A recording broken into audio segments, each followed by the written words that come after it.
अस्सलाम वालेकुम स्टूडेंट्स, आज हम स्टार्ट करेंगे ह्यूमन टीथ, जो कि न्यूट्रिशन वाले चैप्टर में एक टॉपिक है ह्यूमन टीथ। तो ह्यूमन टीथ जो होते हैं वो एम्बेडेड होते हैं सॉकेट्स में। सॉकेट्स एक तरह के खाने होते हैं या सुराख होते हैं इनसाइड द जॉज। जॉज के अंदर एक तरह के खाने होते हैं, उनमें ये एम्बेडेड होते हैं। जिस तरह आप यहाँ देख सकते हैं कि जब हम कोई टीथ निकलवाते हैं या कोई एक्सीडेंटली टीथ निकल जाता है तो हमारे जॉज में एक तरह का सुराख बन जाता है। तो उस सुराख में हमारे जो टीथ होते हैं वो फिट होते हैं। आप यहाँ देख सकते हैं, ये आप यहाँ देख सकते हैं कि ये एक सुराख बन गया है जहाँ से यहाँ से एक टीथ निकाला गया है, तो यहाँ एक सुराख बन गया है। तो इस तरह ये हमारे जो टीथ होते हैं वो एम्बेडेड होते हैं इनसाइड द जॉज। यहाँ इसमें आप देख सकते हैं कि ये एक तरह के इनके छोटे छोटे जॉ में अंदर सुराख बने हुए होते हैं। ये आप देख सकते हैं कि अंदर एक सुराख जैसा स्पेस बना हुआ होता है। यहाँ पर ये जो लाइन खींच रही है, इसमें आप देख सकते हैं कि एक जॉ के अंदर इनके कुछ सुराख बने हुए होते हैं। तो ये इस तरह हमारी जॉज में अंदर घुसे हुए होते हैं या एम्बेडेड होते हैं। तो उनको हम जो है इस तरह जो टीथ होते हैं, जिन भी एनिमल्स में ये इस तरह के टीथ होते हैं, तो उन टीथ को हम कहते हैं थिकोडोंट।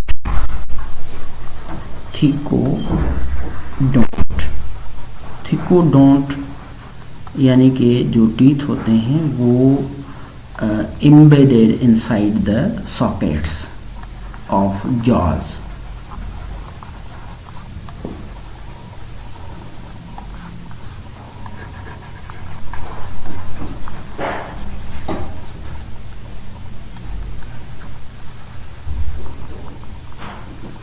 तो इन टीथ को थिकोडोंट कहते हैं।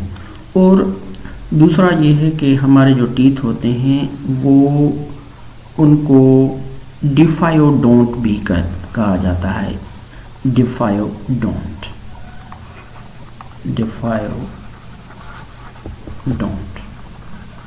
डिफायोडोंट उनको क्यों कहा जाता है? क्योंकि ये हमारी लाइफ में 2 मरतबा जो है वो ग्रो करते हैं। हर एक इंसान की ज़िंदगी में 2 मरतबा।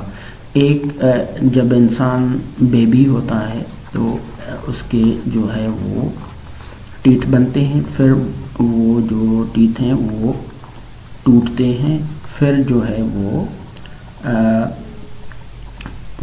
दूसरी मरतबा वो ग्रो करते हैं और वो परमानेंट होते हैं। एक जो है वो बेबी टीथ होते हैं या इनको मिल्क टीथ भी कहा जाता है। बेबी टीथ को मिल्क टीथ या डेसिड्यूअस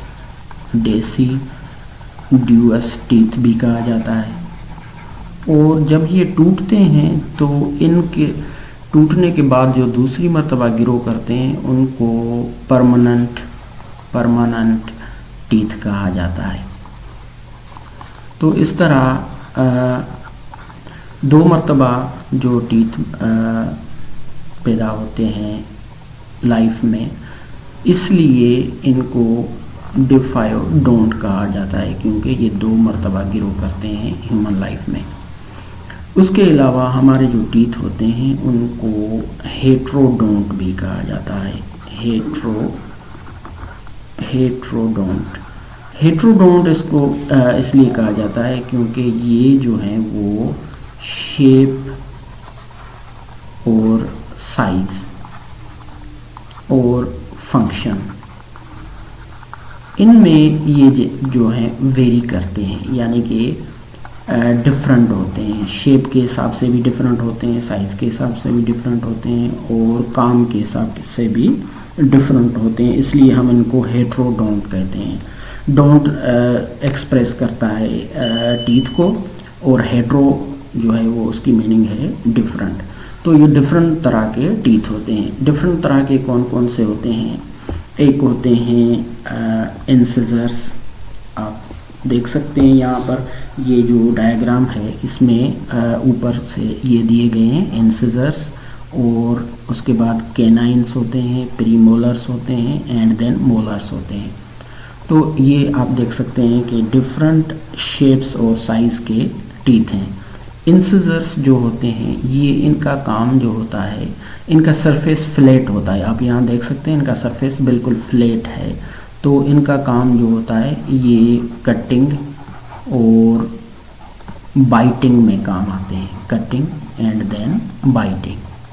उसके अलावा कैनाइन्स होते हैं। कैनाइन्स जो होते हैं वो पॉइंटेड होते हैं, पॉइंटेड यानी कि नोकीले होते हैं, और इनका काम जो होता है टीयरिंग होता है, टीयरिंग यानी चीर फाड़ करना।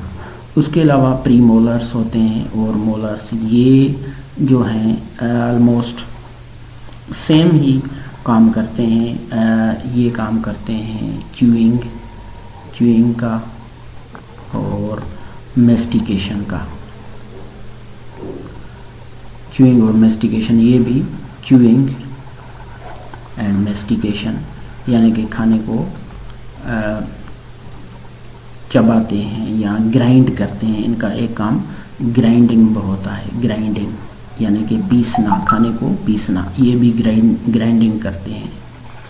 ये जो होते हैं हमारे मोलर्स। आप यहाँ पर इनकी लोकेशंस देख सकते हैं कि मोलर्स कहाँ पर हैं और जो प्रीमोलर्स हैं वो कहाँ पर हैं। ये दो जाज बनी हुई हैं टीथ की जो है वो शो कर रही हैं।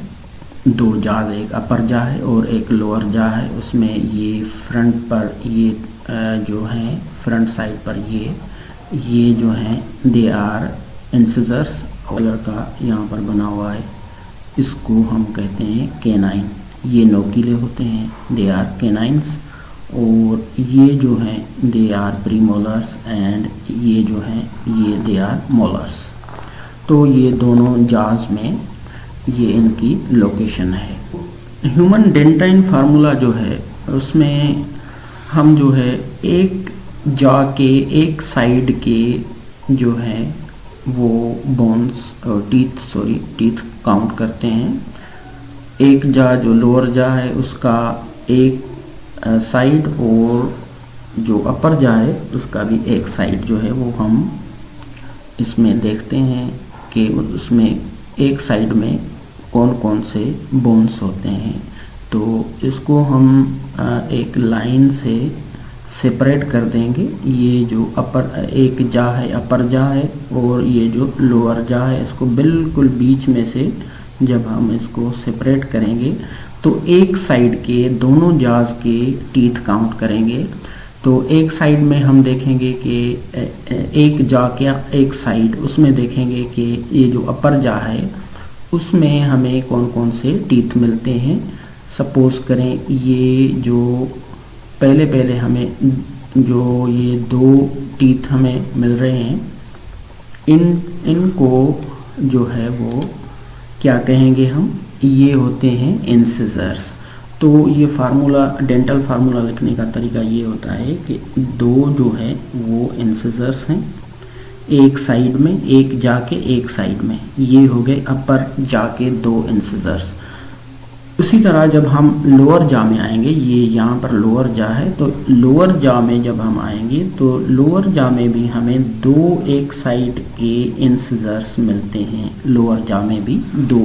तो ये दो उसके नीचे लिख लेंगे हम यहाँ पर, ये जो पहले दो लिखे थे इंसिजर्स, तो ये एक साइड के दो हो गए दोनों जाज के।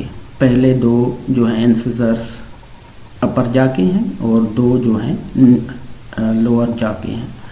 उसके अलावा हम देखेंगे कि हमें यहाँ पर मिलता है एक कैनाइन मिलता है, ये कैनाइन है।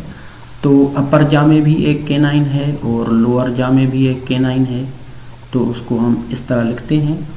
उसके अलावा हम देखते हैं कि दो प्रीमोलर्स हैं, ये दो प्रीमोलर्स हैं, अपर जा में भी हैं दो, और ये लोअर जा में भी दो हैं प्रीमोलर्स। तो वो हम इस तरह लिखेंगे, दो अपर जा के, दो लोअर जा के प्रीमोलर्स। उसके अलावा जब हम देखते हैं तो हमें मिलते हैं अपर जा में 3 हमें मिलते हैं, अपर जा की एक साइड पर 3 हमें मिलते हैं मोलर्स, और लोअर जा में भी 3 हमें मिलते हैं मोलर्स। तो उनको भी हम 3 अपर जा के और 3 लोअर जा के। तो ये जब हम देखते हैं तो ये कुल जो है 8 जो हैं अपर जा के बनते हैं, 8 अपर जा में। इनका जब हम प्लस करेंगे इनको तो अपर जा में 8 बनते हैं, और जब हम देखेंगे लोअर जा के तो लोअर जा के भी 8 बनते हैं। तो इस तरह एक साइड के जो हैं 16 जो हैं एक साइड के, दोनों जाज के एक साइड के, वन साइड ऑफ बोथ जाज। तो एक साइड के 16 हो गए, 16 प्लस 16 जो हैं ये हो गए 32। ये जो परमानेंट टीथ होते हैं वो 32 होते हैं, और ये जो बेबी के अंदर होते हैं यानी कि डेसिडुअस जो होते हैं बेबी के, वो जो होते हैं वो 20 होते हैं।